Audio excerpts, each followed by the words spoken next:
Bom, galera, eu aqui com o nosso exemplo, que eu considerei mostrar para vocês na nossa nona videoaula de xadrez. Nesse exemplo, nós vamos rever vários conceitos que a gente viu antes. É um exemplo bonito no qual as brancas não vão perder. Bom, ou elas vão empatar ou elas vão vencer. Isso é o que a gente vai descobrir, não é? É bonito porque as brancas estão em desvantagem material. As pretas têm uma torre e as brancas só têm um peão, não é? Então, vamos avançar o peão branco. Bom, a casa C5 está protegida atacada pelo rei e a casa D8 pelo peão. Então a torre não pode penetrar em nenhuma dessas casas para impedir a coroação do peão em C8. Correto? Logo, a torre só tem a dar cheque no rei para impedir que o peão coroe. Bom, se o rei fugir para a linha 7, marcada em vermelho, torre joga em D7, cravando o peão em relação ao rei. É nisso que a gente volta ao conceito de cravada, que é um dos nossos temas táticos. Bom, a cravada impede que o peão avance, porque senão as brancas estariam se colocando em xeque, já que a torre daria cheque no rei. Logo, eu não podendo avançar o peão, andaria com o rei e ameaçaria coroar.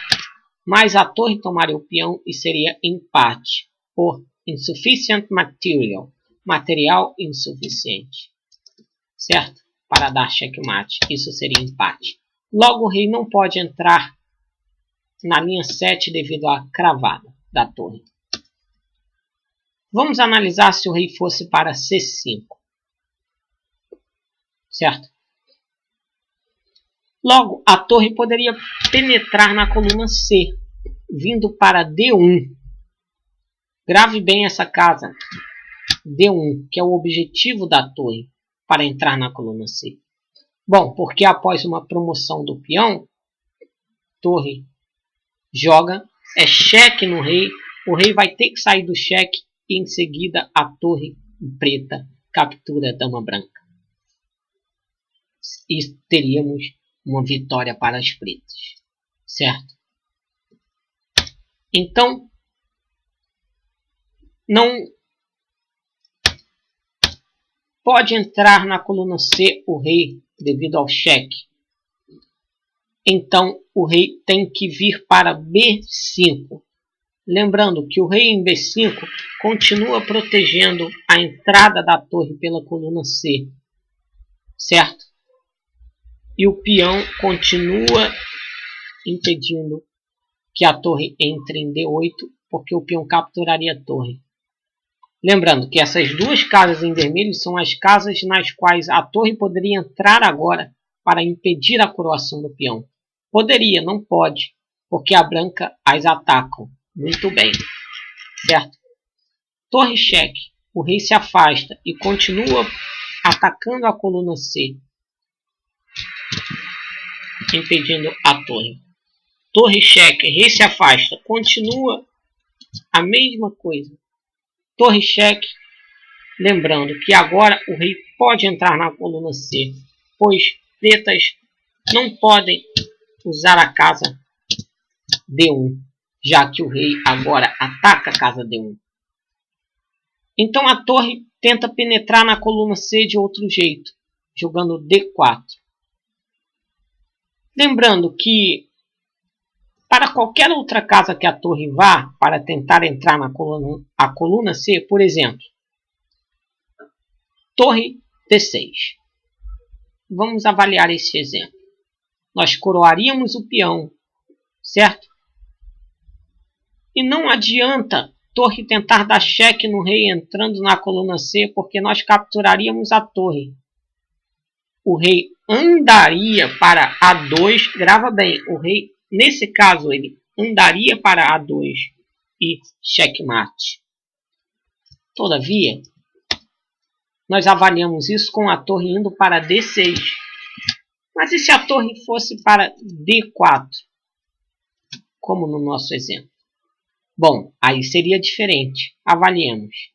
Peão é coroado. Torre vem. Agora é uma ameaça dupla no rei, cheque e na dama.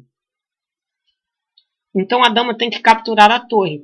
Porque se andar com o rei, perde a dama. E temos um Stalin. Empate. Certo? Stalin, Stalin, não sei a pronúncia direito, mas creio que seja Stalin. Bom, gente, aqui o rei já não pode andar para A2. Naquele caso, andaria. Por quê? Porque a dama ataca A2. Então, o que temos aqui, galera, como eu disse antes, nós temos um empate. Porque nós estamos naquelas três condições. É a vez das pretas de jogarem. Pretas não tem para onde jogar, porque o rei está cercado, eu não posso me colocar em xeque. Não tem outra peça para se mover. Certo? Não há peça para se mover. Não estou em xeque e é a minha vez de jogar. Então isso é um empate. Correto? Bom, agora nós entendemos a ideia de torre D4. Bom, torre em D4 faz isso de propósito, justamente porque se coroarmos uma dama, podemos jogar cheque. E se dama toma torre, empata a partida. E acontece o que pretas queriam. Mas nós não vamos pedir uma dama, nós vamos pedir uma torre. E assim nós vamos conseguir ganhar a partida. Por quê? Ameaça-se checkmate em duas jogadas através de torre A8. Certo? A torre vai interpor o cheque, mas não adianta. A torre em A8 captura a torre e será checkmate. Correto? Por exemplo, cheque, checkmate. Então, sob essa ameaça de mate das brancas, as pretas precisam defender a coluna A, jogando a torre para defender a coluna A em A4. Bom, agora há um lance vencedor para as brancas. É só pausar o vídeo e tentar descobrir. Eu vou dizer a resposta. Bom, brancas vão ameaçar duas coisas e ganhar o jogo com rei B3. Ameaça-se checkmate com a torre em C1. Ameaça a torre com o rei em A4. E não tem como pretas defenderem essas duas ameaças. Ou pretas entregam a torre ou tomam checkmate com torre C1. Bom, galera, é isso. Até a próxima videoaula com encurralamento ao rei.